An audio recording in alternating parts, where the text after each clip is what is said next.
我们已经玩了挺长时间的 VPS，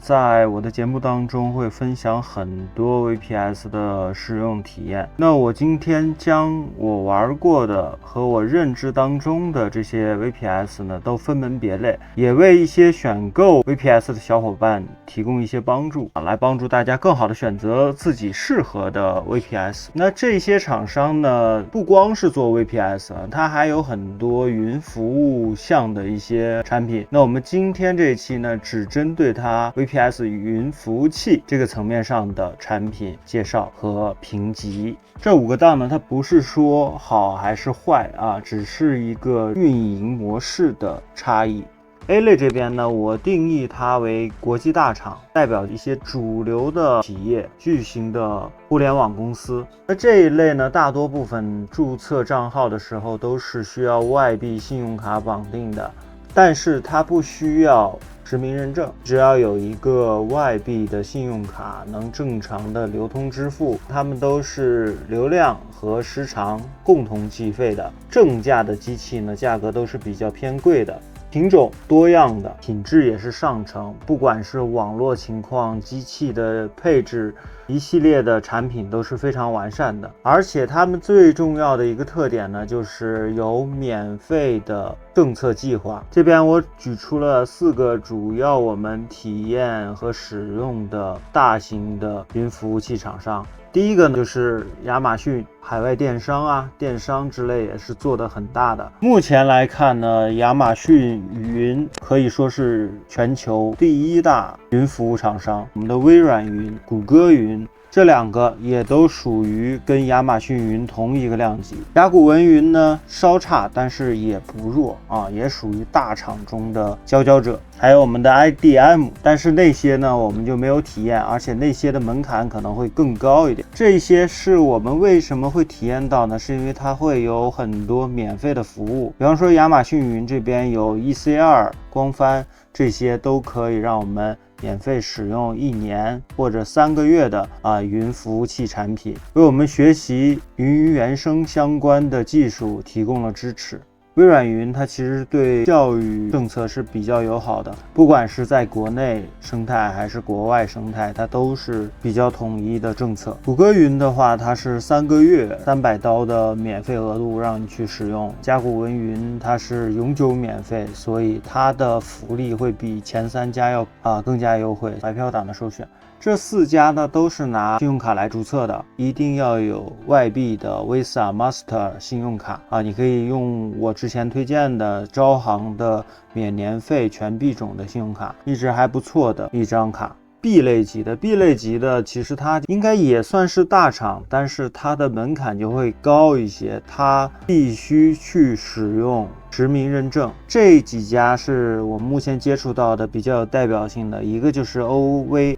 还有一个 HZ， 还有一个 NC， 这是欧洲区域比较知名流行的服务器厂商，也是国人玩的比较多的3家，所以他们会有一些门槛，是需要你提供材料、提供真实身份信息的。审核也完全在于厂商的一个审核，不是人人都能碰到的机器。那你花钱找人帮你去搞账号，那就是另说了。这几家的品质呢都是非常不错的，尤其是欧洲机器的话，这2家可能性价比会更高，8和16G 这些能压到每个月几刀这样的一种情况，就是高性能、高规格配置、低价都能压到这样的。但是前提是你要有合规的账号，才能体验到这样的极具性价比的机器。这些毕竟离的是比较远的，所以他们的速度网络其实对亚太地区的用户不是那么友好。但是如果你拿他们做一些资源站，做一些网盘 PT 这种，那是一个比较好的选择，因为它上传下载的带宽都能跑满。在这边就是国内的头部，像阿里、腾讯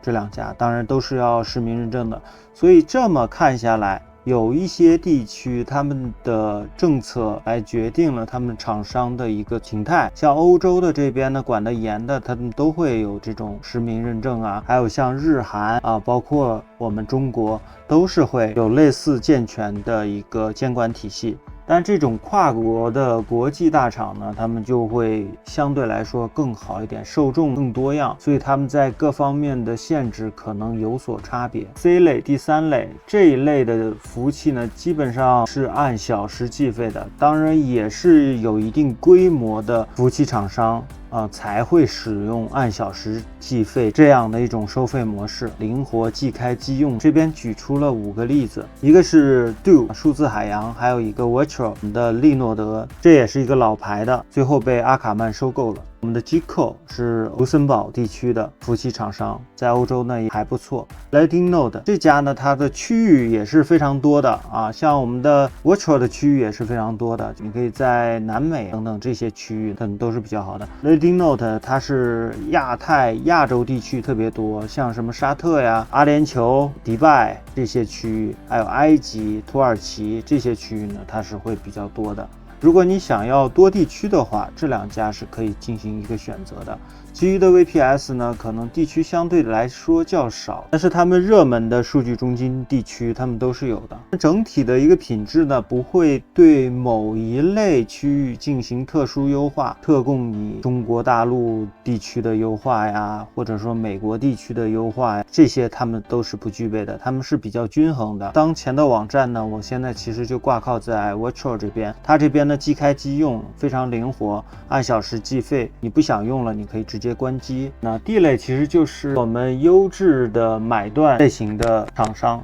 买断是什么意思呢？就是有点像按月、按季、按年这样的计费的这种厂商，我们都称之为它在一定时间段内的买断。这个时间段内你就一直用到期了以后，你可以再进行续费，大概是这样的一种模式，而非按小时计费、即开即用的这种方式如果超出时间了呢，可能退货也是一个比较麻烦的一种流程，都是买完以后你就一直用到你这个周期结束。为什么叫他们优质呢？是他们在周期内付款的模式下他们做到了对应区域的一些线路优化比方说对于回国的线路，像我们的 CN2、GIA、CMN2 就是移动优化线路，还有我们的软银围城的一个线路。那这4个服务器厂商是非常有代表性的，斑马工、大妈，还有我们的V.PS等等这些厂家呢，都会或多或少有对某些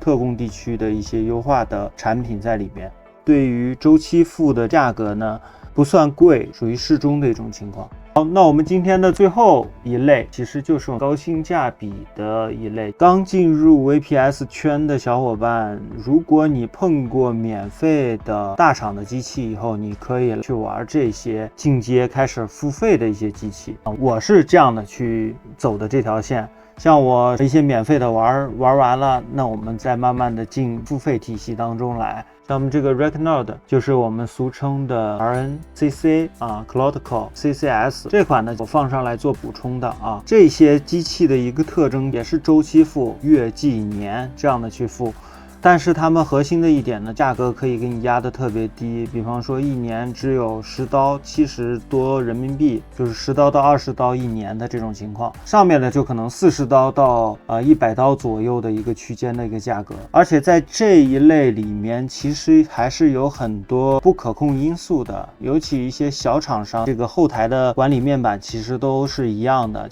刚出道的一些 VPS 厂商就喜欢用现成的一套 VPS 控制面板对接，所以这个阶层里的服务器呢，可能会鱼龙混杂一些，种类会多一点，需要大家着重的去甄别，会不会跑路，会不会干一段时间就销声匿迹了等等这方面的顾虑。买断式的按周期付费的这种，大家一定要注意了，如果年费的话，一定要考察它的一个品牌资质。新的服务器厂商呢，我建议大家先按月来进行购买，如果一次花太多，万一跑路了，对你来讲会是一个很大的损失，你带来一些困扰。那这就是我上述说的这 ABCDE 这5类的运营模式。我这边说的这些厂商呢，只是我拉出来做代表，并不代表他们有多好或者有多差，只是说我这边接触过，认知层面上拥有能达到的一些厂商。好了，这就是今天全部的内容，对大家有帮助的话，欢迎大家订阅、转发、点赞。下期节目再见，